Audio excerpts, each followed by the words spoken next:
Of dark, चाहे निर्भया को लेके हो, चाहे आतंकवादी किसी को लेके हो, चाहे किसी को लेके, कुछ लोग विरोध में धूप बत्ती, अगरबत्ती, मोमबत्ती हर चौराहे पे चलाने पहुंच जाते हैं। लेकिन वही घटना जब उनके परिवार पर होती है तो कहते हैं झूठा है, झूठा है, झूठा फंसाया, झूठा फंसाया। तब उनके विचार बदल जाते हैं, उनकी भावना बदल जाती है, उनकी सोच बदल जाती है, उनका दिमाग बदल जाता है।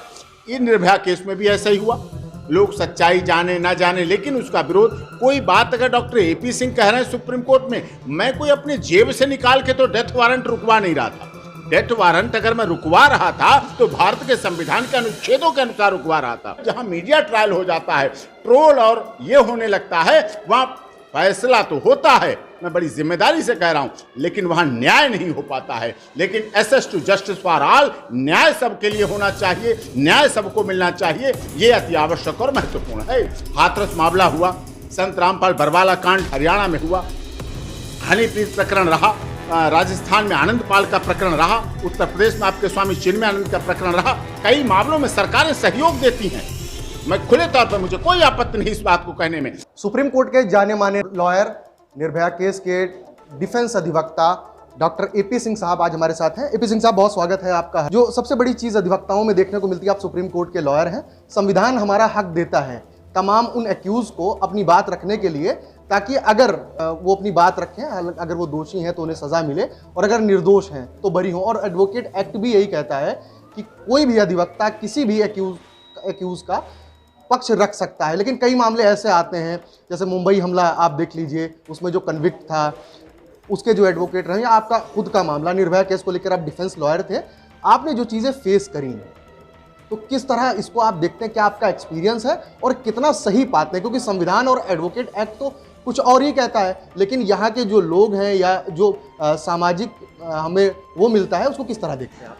देखिए, हमारा भारत का संविधान केवल एक कागज़ की किताब नहीं है, या हमारा देश केवल लकीरों पे खिंचा हुआ नक्शा नहीं है। गुवाहाटी से चौपाटी, कन्याकुमारी से कश्मीर तक लोग बसते हैं, और भारत का संविधान इस देश के प्रत्येक गरीब, दलित, शोषित, पीड़ित, मजदूर, मजलूम, महिला, पुरुष, सभी को उनके अधिकार देता है। जीने का भी अधिकार देता है। इस जीने के अधिकार में एडवोकेट को करना भी अधिकार देता है। वकील अपनी वकालत अपने कानूनी तरीके से व्यक्ति की बात को रखता है। अब चाहे वो आतंकवादी हो, चाहे नेता हो, चाहे अभिनेता हो, चाहे राजनेता हो, चाहे कोई व्यक्ति हो, तो सभी को मिलता है उसके तरह। लेकिन हमारे देश की कुछ ऐसी मानसिकता है, खासकर मीडिया ट्रायल केस में, कि लोग अपनी ओपिनियन को बड़ा गलत तरीके से कई बार रखते हैं।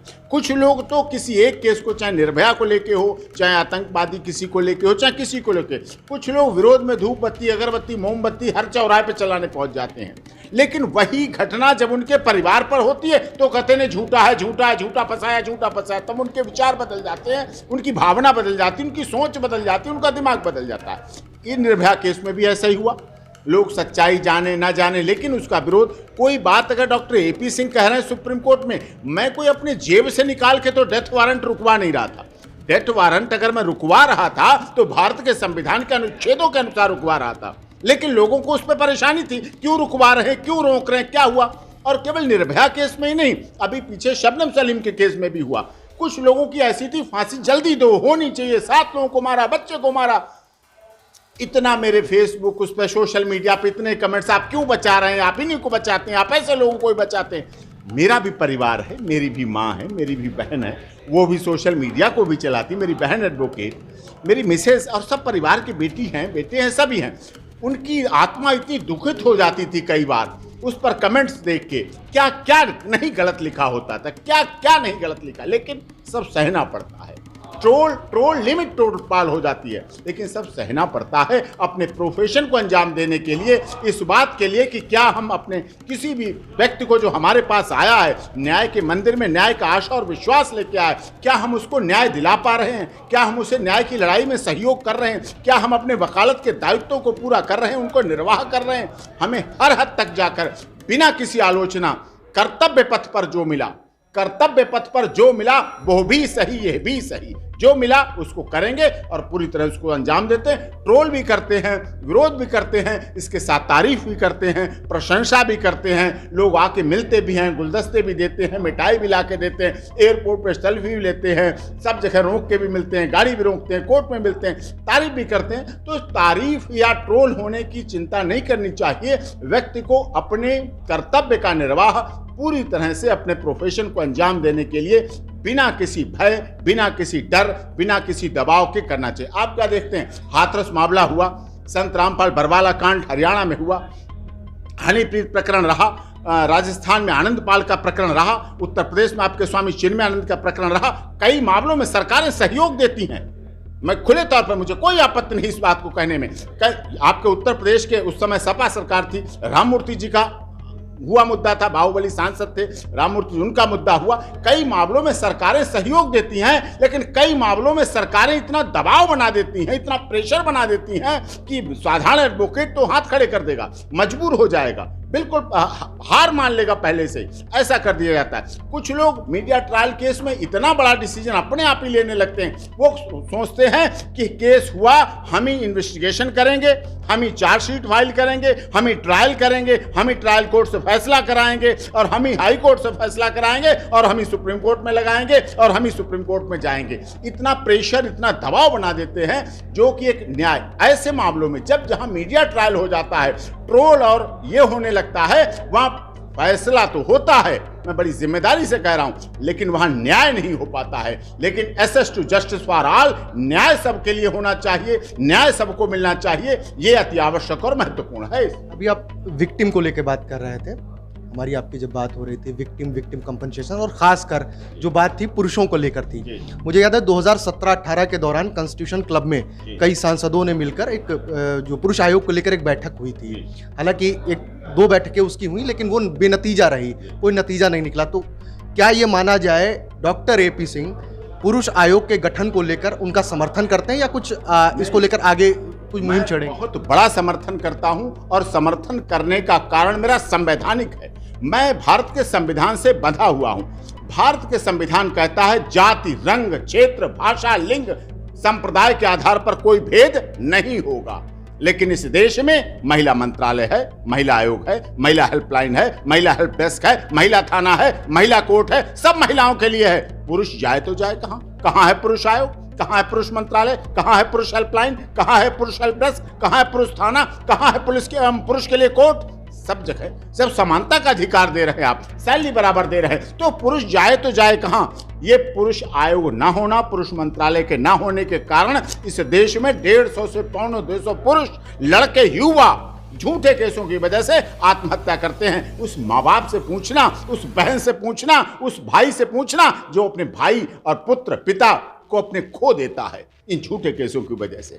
जो डेड बॉडी उतारता है पंखे से लटकते हुए, जो डेड बॉडी उठा के लाता है रेलवे लाइन से कटी हुई पकड़ के, जो रोड पे पड़े हुए अपने भाई पिता को उठा के लाता है और रोता है, कह नहीं पाता है, वो बोल नहीं पाता है कि पीड़ित पुरुष था, या अपनी पत्नी से पीड़ित था, अपनी गर्लफ्रेंड से पीड़ित था, अपने उससे पीड़ित था, लेकिन वो चुप होके आंसुओं को अंदर पी के अंतिम संस्कार तो कर देता है। लेकिन इस देश में कोरोना के आंकड़े हैं, सीमा पर जो हमले होते हैं उनके आंकड़े हैं, राजनीतिक व्यवस्था से जो मर्डर होते हैं उनके, लेकिन पीड़ित पुरुषों के लिए कोई आंकड़े नहीं, कोई रिकॉर्ड। लेकिन सर मैं रोकना चाहूँगा, माफ़ी चाहूँगा, लेकिन जो महिला आयोग बना या महिलाओं के लिए जो कानून बने, वो तो इसलिए बने ना कि पहले सती प्रथा थी, या महिलाओं के साथ तमाम अत्याचार हुए, पुरुषों पर उनको दबाने का, घर में छुपा कर रखने का, इस तरह के तमाम एलिगेशन लगे थे। इसके बाद ही ये इस तरह के आयोग या इस तरह के जो कानून लाए गए थे। अब पुरुषों की जो स्थिति है, आप जो कह रहे हैं, मैं उससे इत्तेफाक रखता हूं।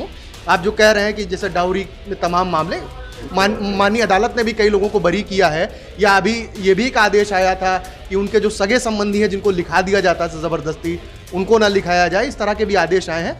तो पुरुष जो अभी भी महिलाओं का जो कहा जाता है अधिकार जो है उसको दबाया जा रहा है, उसका हनन होता है, तो ऐसे में पुरुष आयोग का गठन कितना सही मानते हैं? देखिए, पुरुष आयोग का गठन अति आवश्यक, महत्वपूर्ण है। आज इस कानूनों से जो मिसयूज हो रहा है, दुरुपयोग हो रहा है, उससे पीड़ित होने वाले में केवल सुशांत राजपूत जैसे लोग नहीं हैं। इस देश में मीडिया हाउस के लोग, अभी दो सांसद, एक सांसद ने नई दिल्ली में, हिमाचल के एक सांसद ने नई दिल्ली में आत्महत्या की, एक सांसद ने महाराष्ट्र के होटल में ये लॉ मेकर लोग हैं, कानून को बनाने वाले लोग आत्महत्या कर रहे हैं, सांसद आत्महत्या कर रहे हैं हमारे देश में, फिल्मी दुनिया के लोग, मीडिया हाउस के लोग, आईएएस, आईपीएस, जुडिशरी, कितनी नेवी, आर्मी के लोग आत्महत्या कर रहे हैं, अधिकारी आत्महत्या कर रहे हैं। इसका मतलब पीड़ित है, परेशान है, उसकी कोई सुनने वाला नहीं है, उसकी कोई समझने वाला नहीं है। ये विषय बहुत महत्वपूर्ण इसलिए भी होता जा रहा है कि आज दुरुपयोग हो रहा है, मिसयूज। आपने भी इतिहास की बात की, पहले ऐसा नहीं है। राजा दशरथ के साथ कैकेयी कौन थी? युद्ध कर रही थी। आपने आर्मी को, महिला को आज भेजे, आज आजादी के 72 साल में आप महिला को भेज पाए युद्ध के लिए, लेकिन राजा दशरथ उस समय महिला को, उस समय अपनी रानी कैकेयी को युद्ध में पीछे रथ पे बैठी हुई कैकेयी थी, रानी पद्मावती, रजिया सुल्ताना, हाड़ा रानी, झांसी की रानी लक्ष्मीबाई, सीता, सावित्री, गार्गी, अपाला, अनुसुईया, ये हमारे देश का इतिहास है। इन्होंने इतिहास में काम किया है, इनको इतिहास को देखा। कहां टॉर्चर थी? सीता टॉर्चर थी, सावित्री। अगर सीता टॉर्चर होती तो राजा दशरथ, राजा जनक, नेपाल के राजा, राम पर दहेज, मारपीट, डीबी एक्ट, मेंटेनेंस का केस कर चुके होते, राजा दशरथ पे कर देते। लेकिन उन्होंने नहीं किया, उन्होंने कहा नहीं, मेरी बेटी है, ब्याह गई है, राम जहां जाएगा वहां जाएगा और उसके साथ रहेगी। ऐसा नहीं, पीछे समय में ये गलत भ्रांतियां पैदा की गई कि देश में महिला, इस देश मार्garet थैचर, मार्garet अल्वा, प्रधानमंत्री श्रीमती इंदिरा गांधी, ये क्या थी? जयललिता जी, इस प्रदेश की मुख्यमंत्री माननीय मायावती जी। आज देश में केवल एक मुख्यमंत्री रह गई हैं, ममता बनर्जी। उनके पीछे सब पड़ गए हैं, जिसमें कहा गया ना महिला महिला महिला, एक ही मुख्यमंत्री बची, उसके पीछे सब लोग पड़ गए हैं। इसे हटाओ, इसे बदलो, इसे हटा दो।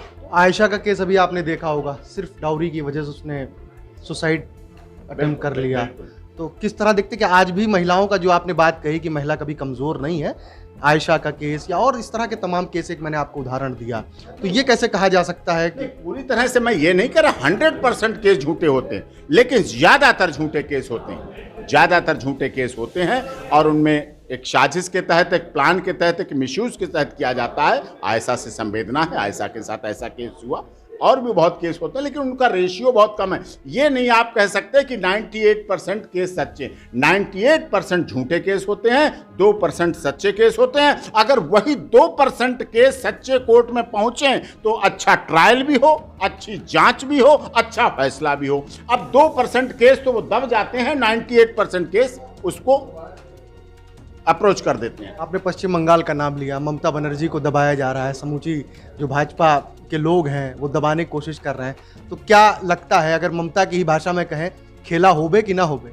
नहीं, खेला तो खैर लोकतंत्र खेला नहीं है, लोकतंत्र बहुत मजबूत चीज है। लोकतंत्र देश की धड़कन है, जनता की सरकार, जनपद्धत है। खेला होना ना होना वो तो वो जानेंगे और वहाँ के लोग जानेंगे। लेकिन मैंने उदाहरण दिया, एक महिला बची है मुख्यमंत्री, उसके लिए सब लोग लगे हैं। यही तो है ना। देखिए, जयललिता जी चली गई, मायावती जी चली गई, सुषमा स्वराज जी चली गई, वसुंधरा राजे जी कभी मुख्यमंत्री होती थी वो चली गई, जम्मू कश्मीर की मुख्यमंत्री कभी होती थी वो चली गई ना सब। तो महिला जितना महिला, लेकिन इस तरह से ये महिलाएं भी अपनी आवाज़ को राजनीतिक रूप से इनकी दब जाती है। ये समस्या, पहले का इतिहास ज़्यादा अच्छा मजबूत रहा है। सीता में दम थी, सावित्री में यमराज से लड़ने की दम थी, अनुसुईया में सब भगवानों से लड़ने की दम थी, सबको बच्चा बना दिया और स्तनपान करा दिया। तो इस तरह से हमारा देश का इतिहास बहुत मजबूत रहा है। इसीलिए आज लोग भारत माता पे बड़ी लड़ाई करते हैं कि भारत माता हम बोलेंगे नहीं बोलेंगे।